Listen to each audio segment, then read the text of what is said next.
membranes present in cytoplasm. These are present in eukaryotic cells.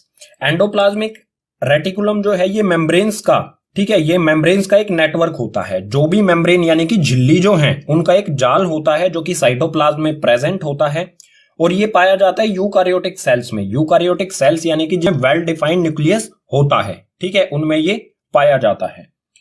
आगे है ER is of two types. ER यानी कि endoplasmic reticulum. Endoplasmic reticulum दो तरह का होता है, पीछे वाले पेज पर बता चुका हूं, SER और RER, ठीक है, फर्स्ट टाइप ये और सेकंड टाइप ये। SER का मतलब क्या होगा, स्मूथ एंडोप्लाज्मिक रेटिकुलम, ठीक है, और इसी तरह से RER का मतलब होगा रफ एंडोप्लाज्मिक रेटिकुलम। अब SER और RER इन दोनों रेटिकुलम्स में क्या डिफरेंस है और क्या कॉमन है, ये दोनों चीजें यहां पर लिखी गई हैं। SER यानी कि स्मूथ एंडोप्लाज्मिक रेटिकुलम क्या होता है, it is made up of tubules, it help in manufacturing of fat molecules, steroid, lipids, ribosomes are absent. जो स्मूथ एंडोप्लाज्मिक रेटिकुलम होता है ये ट्यूब्यूल्स से बना होता है। ट्यूबल्स क्या होते हैं, बिल्कुल पतली पतली नलियां, ठीक है, जैसे पाइप होती है इसी तरह से ट्यूबल्स होती हैं, लेकिन ये बहुत इनमें मतलब बहुत कम स्पेस होता है अंदर की तरफ, ठीक है। ये हेल्प करता है किस किस चीज के मैन्युफैक्चर यानी कि बनाने में, फैट मॉलिक्यूल्स के बनाने में, स्टीरॉइड्स के बनाने में और लिपिड्स के बनाने में SER हेल्प करता है। और SER में राइबोसोम्स जो है ये अब्सेंट होते हैं। अब राइबोसोम्स क्या होते हैं ये हम चैप्टर के लास्ट कॉन्सेप्ट है, ठीक है, राइबोसोम्स जो है ये चैप्टर का लास्ट कॉन्सेप्ट है, वैसे बता देता हूं। राइबोसोम्स जो है वो वहां पर प्रोटीन मैन्युफैक्चर होता है, ठीक है, जो भी सेल को प्रोटीन चाहिए होता है वो सभी प्रोटीन जो है वो राइबोसोम्स में ही बनता है, ठीक है, मेन फंक्शन होता है इसका ये। अब आते हैं RER यानी कि रफ एंडोप्लाज्मिक रेटिकुलम पर। इसमें दिया है it is made up of vessels, help in manufacturing of proteins and contain ribosomes on its surface. RER यानी कि रफ एंडोप्लाज्मिक रेटिकुलम जो है ये वेसल से बना होता है।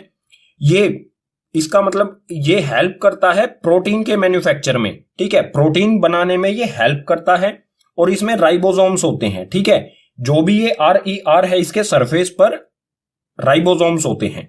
स्मूथ एंडोप्लाज्मिक रेटिकुलम में राइबोसोम्स नहीं होते हैं, RER यानी कि रफ एंडोप्लाज्मिक रेटिकुलम में राइबोसोम्स होते हैं, ठीक है, और राइबोसोम्स कहां पर होते हैं, RER के सरफेस पर यानी कि सतह पर, ठीक है। अब है फंक्शंस ऑफ ER के फंक्शंस यानी कि कार्य, जो भी एंडोप्लाज्मिक रेटिकुलम है वो क्या कार्य करता है सेल में। सो फर्स्ट पॉइंट दिया है इसमें, transport material between cytoplasm and nucleus. सबसे पहला और मुख्य काम क्या है एंडोप्लाज्मिक रेटिकुलम का, ये कोई भी मटेरियल या फिर कोई भी सब्सटेंस है साइटोप्लाज्म से न्यूक्लियस में या फिर न्यूक्लियस से साइटोप्लाज्म में पहुंचाता है, ठीक है, ट्रांसपोर्ट करता है किसी भी तरह के मटेरियल या सब्सटेंस को। सेकंड है it provide space for biochemical activities. Endoplasmic reticulum में बहुत सारी बायोकेमिकल एक्टिविटीज होती हैं। बायोकेमिकल एक्टिविटीज यानी कि केमिकल रिएक्शंस, ठीक है, बहुत सारे केमिकल रिएक्शंस जो है वो एंडोप्लाज्मिक रेटिकुलम में ही होते हैं। आगे है it help in synthesise of fats, steroids, cholesterol. Endoplasmic reticulum में क्या क्या चीजें बनती हैं या क्या क्या चीजें इससे मतलब एंडोप्लाज्मिक रेटिकुलम से क्या क्या चीजें उत्पन्न होती हैं, फैट्स हो गए, स्टेरॉइड्स हो गए और ये सारी चीजें एंडोप्लाज्मिक रेटिकुलम में ही बनती हैं, ठीक है।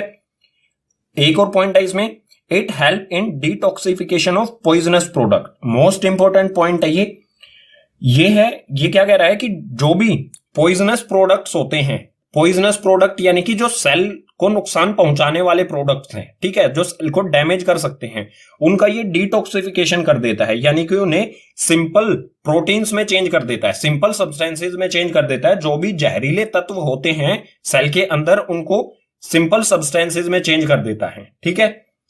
आगे 2-3 लाइन्स और दी गई हैं, इनको भी समझ लेते हैं।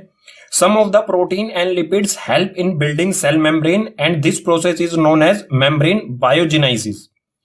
जो भी ER स्मूथ एंडोप्लाज्मिक रेटिकुलम या फिर रफ एंडोप्लाज्मिक रेटिकुलम में जो भी प्रोटीन्स या लिपिड्स बनते हैं उनकी मदद से जो है मेम्ब्रेन बनती है, ठीक है, सेल मेम्ब्रेन, जो आउटर मेम्ब्रेन होती है, प्लाज्मा मेम्ब्रेन जिसे कहा जाता है, वो बनती है और इसी प्रोसेस को कहा जाता है मेम्ब्रेन बायोजेनेसिस, ठीक है।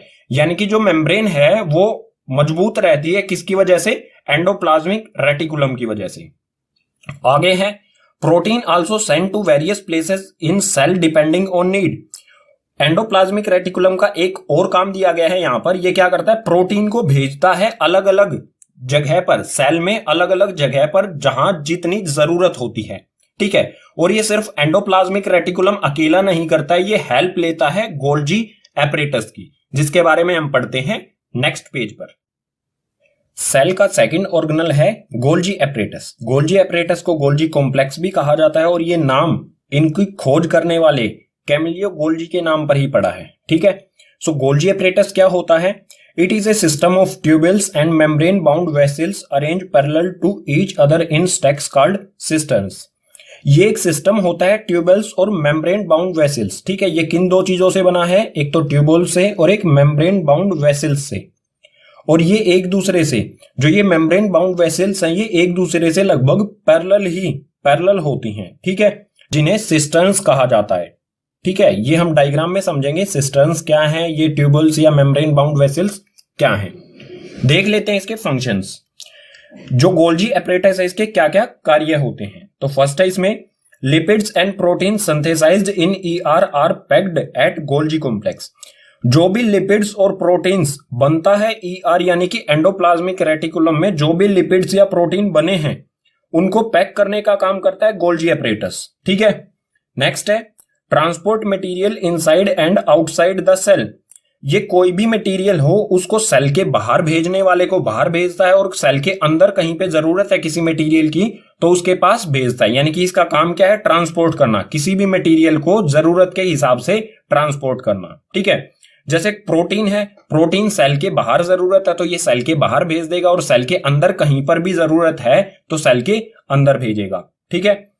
नेक्स्ट है it help in formation of middle lamellae. हमने प्लांट सेल की जो सेल वॉल होती है, दो प्लांट सेल की सेल वॉल जो जुड़ी होती है वो किससे जुड़ी होती है? लैमेलाe से, ये हमने पढ़ा था। तो मिडल लैमेलाe जो बनती है वो इसी गोल्जी एपरेटस की वजह से ही बनती है, ठीक है। ये गोल्जी एपरेटस मदद करता है मिडल लैमेलाe को बनाने में, ठीक है। अब जो भी एंडोप्लाज्मिक रेटिकुलम है और गोल्जी एपरेटस हैं, ये किस तरह से काम करते हैं डायग्राम की मदद से समझ लेते हैं नेक्स्ट पेज पर। डायग्राम से समझते हैं जो ईआर यानी कि एंडोप्लाज्मिक रेटिकुलम है और जो गोल्जी एपरेटस है वो किस तरह से काम करते हैं, ठीक है। मान लीजिए ये एक सेल है, ठीक है, ये प्लाज्मा मेम्ब्रेन है किसी भी सेल की, उसमें ये न्यूक्लियस है जो रेड कलर का दिख रहा है आपको, और ये जो ब्लू कलर का दिख रहा है ये न्यूक्लियर मेम्ब्रेन है, ठीक। और न्यूक्लियर मेम्ब्रेन के बिल्कुल साथ में ही जुड़ा होता है एंडोप्लाज्मिक रेटिकुलम। ये आपको शेप दिख रही है, मैंने पीछे बनाया था कुछ इसी तरह की शेप, ठीक है। ये है एंडोप्लाज्मिक रेटिकुलम। इस पर ये जो येलो डॉट्स हैं, ये जो येलो डॉट्स आपको चिपके हुए दिखाई दे रहे हैं, ये हैं राइबोसोम्स, ठीक है। अब इसे देखते हैं, ये है गोल्जी एपरेटस। पीछे बताया गया था कि इसमें वेसल्स होती हैं। वेसल्स क्या है? ये जो पैरेलल सी आपको लाइन दिख रही है ये है वेसल्स, ठीक है। अब ये कुछ इस तरह की अरेंजमेंट बनाती हैं जिसे कहा जाता है सिस्टर्न्स, ठीक है। ये आपको एक दिख रही है, एक जो दिख रही है आपको, इसे कहा जाएगा सिस्टर्न्स। और बताया गया था कि ये ट्यूबल्स जो होते हैं ये गोल गोल, ठीक है, गोल गोल ट्यूबल्स होते हैं जो कि गोल्जी एपरेटस में लगातार बनते रहते हैं। आप यहां पर देखेंगे ये गोल गोल स्ट्रक्चर सा यहां पर दिखाई दे रहा है, इन्हें कहा जाएगा, ये धीरे धीरे इससे अलग हो जाएंगे और बन जाएंगे ट्यूबल्स, ठीक है। ये भी गोल्जी एपरेटस का ही एक पार्ट है। अब बात करते हैं प्रोटीन को एंडोप्लाज्मिक रेटिकुलम गोल्जी एपरेटस में भेजता है और गोल्जी एपरेटस सेल के बाहर या अंदर किस तरह से भेजता है। प्रोटीन बनता है राइबोसोम्स में, ठीक है। ये जो येलो डॉट्स हैं प्रोटीन इनमें बनता है। ये प्रोटीन जो बना है ये अंदर भेजेगा, ठीक है। राइबोसोम्स जो है ये एंडोप्लाज्मिक रेटिकुलम के अंदर भेज देगा यहां पर। उसके बाद एंडोप्लाज्मिक रेटिकुलम बॉल्स सी बना देगा इस तरह की। ये प्रोटीन्स हो गया, प्रोटीन है, ठीक है, प्रोटीन या फिर लिपिड्स। प्रोटीन जो है ये प्रोटीन गोल्जी एपरेटस की तरफ भेजेगा। गोल्जी एपरेटस में ये प्रोटीन जाने के बाद पैक होगा, ठीक है। जैसे कोई गिफ्ट पैक होता है बिल्कुल उसी तरह से गोल्जी एपरेटस में जाके प्रोटीन जो है वो पैक हो जाएगा। और पैक होने के बाद क्या किया जाएगा प्रोटीन का? जैसे यहां पर कोई सेल ऑर्गेनल है, ठीक है, यहां पर मान लीजिए ये कोई सेल ऑर्गेनल है, इसे प्रोटीन की जरूरत है। तो जो सेल में गोल्जी एपरेटस में जो प्रोटीन पैक हुआ है, ये प्रोटीन जो है गोल्जी एपरेटस प्रोटीन को इस ऑर्गेनल में भेज देगा, ठीक है। और कुछ ऐसा प्रोटीन जो सेल को जरूरत नहीं है, ठीक है, या फिर मिडल लैमेलाई बनाने के लिए ऐसा प्रोटीन जो मिडल लैमेलाई बनाने जिससे मिडल लैमेला बनता है, तो गोल्जी अपैरेटस उसको सेल के बाहर भेज देगा, ठीक है। कुछ प्रोटीन ये सेल के बाहर भेज देता है और कुछ सेल के अंदर वाले जो भी ऑर्गेनल्स होते हैं उन तक भेजता है गोल्जी अपैरेटस, ठीक है। ये था कुल फंक्शनिंग जो एंडोप्लाज्मिक रेटिकुलम है और गोल्जी अपैरेटस की, ठीक है। सेल का थर्ड ऑर्गेनल होता है लाइसोसोम्स। लाइसोसोम्स क्या होते हैं, इनका स्ट्रक्चर कैसा होता है, ये देख लेते हैं। These are tiny like granules containing digestive enzymes। ये बिल्कुल छोटे से ग्रेन्यूल्स यानी कि दाने जैसे होते हैं जिसमें डाइजेस्टिव एंजाइम्स होते हैं, यानी कि पाचन, जो ऐसे एंजाइम्स जो किसी भी चीज को पचा लें, ठीक है। आगे है these are bounded by a single membrane। और इनके चारों तरफ जो भी लाइसोसोम्स होते हैं इनके चारों तरफ एक सिंगल मेम्ब्रेन, एक मेम्ब्रेन होती है यानी कि झिल्ली होती है, ठीक है। और इनका आकार कैसा होता है, ये किस तरह के होते हैं, तो ये बिल्कुल इस तरह के एक छोटे से दाने, ठीक है, एक गोल सा स्ट्रक्चर होता है इनका, बिल्कुल छोटे छोटे होते हैं। आगे है फंक्शंस, जो भी लाइसोसोम्स हैं इनके कार्य क्या क्या होते हैं, तो इसमें फर्स्ट दिया है the main function is digestion. Lysosomes का मुख्य काम क्या होता है, डाइजेस्ट करना, किसी भी चीज को डाइजेस्ट करना, ठीक है, क्योंकि इनमें डाइजेस्टिव एंजाइम्स पाए जाते हैं और ये किसी भी चीज को आसानी से डाइजेस्ट कर लेते हैं। सेकंड है they are kind of waste disposal. अगर सेल के अंदर कोई भी एक्स्ट्रा थिंग है, ये एक तरह से क्या है, वेस्ट डिस्पोजल, यानी कि सेल से जो भी सेल का जो भी वेस्ट मटेरियल है उनसे बना होता है लाइसोसोम्स, ठीक है। जैसे गार्बेज हाउस जैसे होता है, बिल्कुल उसी तरह का काम करता है ये, ठीक है। लास्ट है help in digestion foreign and cell materials. कोई भी फॉरेन यानी कि सेल के बाहर से आए हुए मटेरियल जो सेल को नुकसान पहुंचा सकते हैं, या सेल के अंदर प्रेजेंट जो मटेरियल हैं जो सेल को नुकसान पहुंचा सकते हैं, उन सभी को ये डाइजेस्ट कर लेता है, ठीक है, उनका डाइजेशन कर लेता है। ये किस तरह से काम करता है ये समझ लेते हैं। सपोज कर लीजिए ये सेल है, ठीक है, ये एक सेल है, इसमें ये हो गया न्यूक्लियस, ठीक है, ये हो गया न्यूक्लियस। मान लीजिए ये लाइसोसोम्स है, ठीक है, एक और मैंने यहां पर सर्कल बनाया है, ये हो गया लाइसोसोम। अब सेल के बाहर से कुछ प्लाज्मा मेम्ब्रेन के थ्रू अंदर आया जो कि सेल को नुकसान पहुंचा सकता है, ये स्क्वायर टाइप, ठीक है, ये सेल के अंदर आया, ये प्लाज्मा मेम्ब्रेन, ठीक है, इसके चारों तरफ एक मेम्ब्रेन है। मेम्ब्रेन फटने से पहले क्या होगा, जो ये लाइसोसोम्स है इसके पास आएगा, ठीक है, और इसके अंदर इसको अपनी ओर खींच लेगा, इसको अपने अंदर खींच लेगा और इसको डाइजेस्ट कर लेगा, ठीक है। मतलब जो टोटल आउटपुट मिलेगा हमें वो क्या होगा, ये बिल्कुल इसे पचा लेगा, ठीक है, नष्ट कर देगा, बिल्कुल ही खत्म कर देगा और ये गायब हो जाएगा, ठीक है। बचेगा क्या यहां पर, अकेला फिर से लाइसोसोम्स। समझ गए। अब लाइसोसोम्स जो है उसे एक और नाम से जाना जाता है, लाइसोसोम्स को कहा जाता है सुसाइड बैग्स। ये क्यों कहा जाता है ये आपको बताना है मुझे। सो क्वेश्चन फॉर यू, आपके लिए क्वेश्चन है, why lysosomes are called suicide bags. Lysosomes को सुसाइड बैग्स क्यों कहा जाता है, कमेंट बॉक्स सेक्शन में इसका आंसर दीजिए। अगर आपको आंसर नहीं आता है तो कोई बात नहीं है, ऐसे और भी इंपॉर्टेंट क्वेश्चंस जो हैं वो पार्ट 2 में इंक्लूड किए गए हैं, लिंक उसका डिस्क्रिप्शन बॉक्स में दिया गया है। फर्स्ट पार्ट कंप्लीट करने के बाद सेकंड पार्ट को भी जरूर देखें, ठीक है। सेल का फोर्थ ऑर्गेनल है माइटोकॉन्ड्रिया। माइटोकॉन्ड्रिया क्या होता है, कहां पर होता है, ये समझते हैं। सो इसमें है it is a rod shape structure in cytoplasm, it is only present in eukaryotic cells. जो माइटोकॉन्ड्रिया है इसकी जो शेप होती है वो होती है रोड की तरह, ठीक है, और ये साइटोप्लाज्म में प्रेजेंट होता है। और कौन से सेल्स में, सिर्फ यूकारियोटिक सेल्स में ये प्रेजेंट होता है, ठीक है। प्रोकारियोटिक सेल्स में माइटोकॉन्ड्रिया नहीं होता है। आगे है it is double membrane structure where outer membrane has specified proteins and inner membrane is folded inside to form chambers called cristae. इसमें दो मेम्ब्रेन होती हैं, डबल मेम्ब्रेन होती है, एक तो बाहर वाली मेम्ब्रेन जो प्रोटीन से बनी होती है और एक अंदर वाली मेम्ब्रेन जो फोल्ड होती है, ठीक है। और फोल्ड होके ये क्या बनाती है, चैम्बर्स, जिसे क्रिस्टी कहा जाता है, ठीक है। माइटोकॉन्ड्रिया का डायग्राम भी इंपॉर्टेंट है, एग्जाम में आ सकता है, तो इसे भी ध्यान से देखें। ये है माइटोकॉन्ड्रिया, ठीक है। माइटोकॉन्ड्रिया में ये है आउटर मेम्ब्रेन, ठीक है, ये जो रेड रेड कलर की दिख रही है ये है आउटर मेम्ब्रेन। और इनर मेम्ब्रेन जो ये आपको वॉयलेट दिख रहा है, अंदर जो वॉयलेट सब्सटेंस दिख रहा है, ठीक है, इसके बाहर जो व्हाइट व्हाइट है, ठीक है, व्हाइट व्हाइट एक लेयर सी दिख रही है, ये है इनर मेम्ब्रेन, ठीक है। आउटर मेम्ब्रेन बनी है प्रोटीन से और इनर मेम्ब्रेन जो है ये फोल्ड है, ठीक है, यहां पर आप देख सकते हैं ये फोल्ड है। फोल्ड होके ये क्या बना रही है, क्रिस्टे, ठीक है, चैम्बर्स, ठीक है, ये एक चैम्बर हो गया, ये एक चैम्बर हो गया, तो ये बना रही है क्रिस्टे, चैम्बर्स बना रही है, ठीक है। इसके अलावा इसमें खुद का डीएनए भी होता है माइटोकॉन्ड्रिया का। यहां पर आपको ये दिख रहा है बिल्कुल इस तरह से, ये है डीएनए, यहां पर भी और यहां पर भी, ठीक है। और जो ये येलो डॉट्स इसमें दिखाई दे रहे हैं आपको, ये है राइबोसोम्स। माइटोकॉन्ड्रिया के खुद का डीएनए और राइबोसोम्स होते हैं, ठीक है। नेक्स्ट पेज पर माइटोकॉन्ड्रिया के बारे में कुछ और पॉइंट्स दिए गए हैं, उन्हें भी देखते हैं। सो माइटोकॉन्ड्रिया का नेक्स्ट पॉइंट है, it is also called power house of the cell और स्टोरेज बैटरी।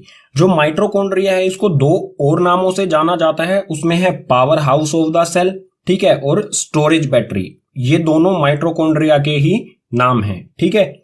आगे है माइटोकॉन्ड्रिया के फंक्शंस, यानी कि माइटोकॉन्ड्रिया के क्या क्या कार्य होते हैं। इसमें फर्स्ट है, its main function is to produce and store the energy in the form of ATP. इसका मेन जो काम है वो क्या करना है, एनर्जी प्रोड्यूस करना और एनर्जी को स्टोर करना, ठीक है। किस फॉर्म में स्टोर करता है ये एनर्जी को, एटीपी। एटीपी यानी कि एंडिनोसिन ट्रीफॉस्फेट, ठीक है, एटीपी की फुल फॉर्म हो जाएगी एंडिनोसिन ट्रीफॉस्फेट के फॉर्म में ये एनर्जी को स्टोर करके रखता है, ठीक है। नेक्स्ट है, it have their own DNA and ribosomes. जो माइटोकॉन्ड्रिया है उसके खुद का डीएनए होता है और खुद का राइबोसोम्स होते हैं, ठीक है। और माइटोकॉन्ड्रिया अकेला ऐसा ऑर्गेनल है सेल में जो खुद के लिए अपने आप ही प्रोटीन बना सकता है। इसे और किसी चीज पर डिपेंड, और किसी ऑर्गेनल पर प्रोटीन के लिए डिपेंड नहीं रहना पड़ता, ठीक है, क्योंकि इसके पास अपने खुद के राइबोसोम्स होते हैं और राइबोसोम्स ही बनाते हैं प्रोटीन, ठीक है।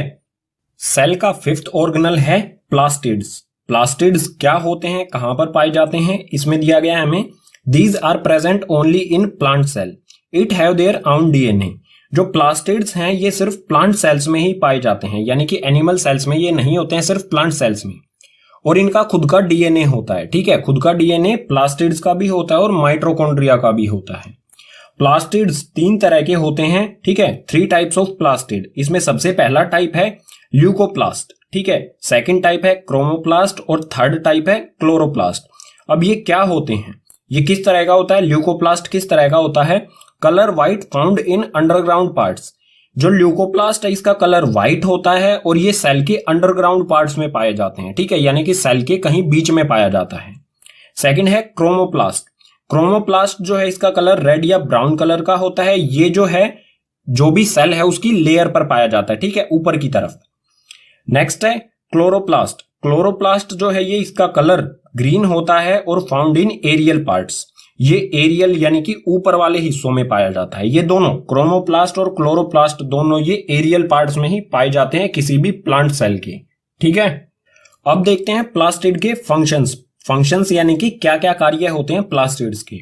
सो प्लास्टिड के 3 टाइप होते हैं। तीनों टाइप्स के जो प्लास्टिड्स हैं वो क्या क्या काम करते हैं, तो सबसे पहले है क्लोरोप्लास्ट और क्रोमोप्लास्ट। क्लोरोप्लास्ट और क्रोमोप्लास्ट जो है ये फोटोसिंथेसिस करते हैं, यानी कि सेल के लिए खाना बनाते हैं, ठीक है। खाना बनाने में इनके बहुत इंपॉर्टेंट रोल होता है, ठीक है। फोटोसिंथेसिस का मतलब आप समझते ही होंगे, जो प्लांट्स हैं वो अपने लिए खाना बनाते हैं फोटोसिंथेसिस प्रोसेस से। नेक्स्ट है ल्यूकोप्लास्ट। जो प्लास्टिड का एक टाइप है ल्यूकोप्लास्ट, उसका काम क्या होता है, it is storage of materials such as starch, oils, protein and granules. ये क्या करता है, स्टोर करता है। इसका मेन काम क्या होता है, स्टोरेज का। किसी भी मटेरियल को स्टोर करता है, जैसे कि स्टार्च को स्टोर करना हो गया, ऑयल्स को स्टोर करना होगा, या फिर प्रोटीन ग्रेन्यूल्स यानी कि प्रोटीन के दाने छोटे छोटे, उनको स्टोर करता है ल्यूकोप्लास्ट, ठीक है। ये हो गए प्लास्टिड्स के कार्य। सेल का 6th ऑर्गेनल है वैक्यूल्स। वैक्यूल्स क्या होते हैं, These are membrane bound region in the cytoplasm containing water, amino acid, sugar, various organic acid and some proteins. Vacuoles जो है ये मेम्ब्रेन बाउंड रीजन होता है, एक ऐसा एरिया होता है जिसके चारों तरफ एक झिल्ली होती है, यानी कि मेम्ब्रेन होती है, ठीक है। ये साइटोप्लाज्म में होता है और इसके अंदर क्या क्या होता है, वैक्यूल्स के अंदर वाटर यानी कि पानी, एमिनो एसिड, शुगर यानी कि चीनी या फिर कहीं स्टार्च होता है, ठीक है। वेरियस ऑर्गेनिक, और भी बहुत सारे ऑर्गेनिक एसिड्स होते हैं और कुछ प्रोटीन्स भी इसके अंदर होते हैं। आगे हैं vacuoles are small size in animal cell while plant cell have very large vacuoles. Vacuoles जो है एनिमल सेल में इनका साइज बहुत छोटा, स्मॉल यानी कि छोटा होता है। अगर बात की जाए प्लांट सेल में, तो प्लांट सेल में बहुत बड़े वेरी लार्ज वैक्यूल्स, बहुत बड़े वैक्यूल्स होते हैं। ठीक है, आगे है in single celled like amoeba vacuoles contain the food item. अगर कोई सिंगल सेल है जैसे कि अमीबा हो गया, पैरामीशियम हो गया, या फिर और भी जो सिंगल सेल हैं उसमें जो वैक्यूल्स होते हैं वहां पर फूड आइटम होता है। ठीक है, वहां पर ये सारी चीजें वाटर अमीनो एसिड वगैरह नहीं होती, वहां पर क्या होता है, फूड आइटम्स होते हैं। ठीक है, वैक्यूल्स के कार्य देखते हैं, फंक्शंस के बारे में देखते हैं। तो इसमें दिया गया है स्टोरेज ऑफ मटेरियल्स। वैक्यूल्स का काम क्या होता है, जो भी स्टोरेज, ठीक है, मटेरियल्स हैं उनको स्टोर करना। जैसे यहां पर आपको दिख रहा है water, amino acid, sugar, various organic या फिर प्रोटीन, और यहां पर सिंगल सेल में फूड आइटम्स, इन सभी को स्टोर करना मुख्य काम होता है वैक्यूल्स का। इसके अलावा आगे दिया गया है important role in expelling excess of water. अगर किसी सेल में पानी एक्सेस है, ठीक है, पानी ज्यादा है, तो उसको भी स्टोर करना इसी का काम होता है वैक्यूल्स का। ठीक है, एक्सेस वाटर यानी कि अगर सेल में ज्यादा पानी हो जाए तो वो एक्सपेल, निकल के वो वैक्यूल्स में चला जाता है। ठीक है, वैक्यूल्स उसे अपने अंदर आने देता है और सेल को बिल्कुल मेंटेन रखने की कोशिश करता है। ठीक है, सेल के सभी 6 ऑर्गेनल्स पढ़ने के बाद हमने इनमें एक चीज नोटिस की कि एक वर्ड आता है राइबोसोम्स। ठीक है, जो एंडोप्लाज्मिक रेटिकुलम में भी आया था, माइटोकॉन्ड्रिया में भी आया था। ये क्या होता है इसके बारे में भी देख लेते हैं। सो यहां पर है राइबोसोम्स। राइबोसोम्स के बारे में हमें दिया है it is A minute particle consisting of RNA. ये एक छोटा सा पार्टिकल होता है जो कि आरएनए से बना होता है। ठीक है, और आरएनए की फुल फॉर्म क्या होती है, राइबोन्यूक्लिक एसिड। ठीक है, इसकी फुल फॉर्म याद कर लीजिए, एक मार्क्स में आती है। जो राइबोसोम्स है वो आरएनए यानी कि राइबोन्यूक्लिक एसिड से बना होता है। ठीक है, ribosomes are the main site of protein synthesis. Ribosomes main जगह होती है प्रोटीन बनने की। ठीक है, जो भी सेल है, सेल को जितने भी प्रोटीन की जरूरत होती है वो लगभग सारा प्रोटीन राइबोसोम्स में ही बनता है। ठीक है, and also the protein transported to endoplasmic reticulum. Ribosomes जो है वो एंडोप्लाज्मिक रेटिकुलम पर लगे होते हैं, चिपके होते हैं। ठीक है, और जो भी इनमें प्रोटीन बनता है ये उसको ट्रांसफर कर देते हैं ईआर यानी कि एंडोप्लाज्मिक रेटिकुलम को, और एंडोप्लाज्मिक रेटिकुलम कर देता है उसको गोल्जी एपरेटस को ट्रांसफर। जो भी प्रोटीन है उसको गोल्जी एपरेटस को, और गोल्जी एपरेटस उसे पैक करके, प्रोटीन को पैक करके सेल के बाहर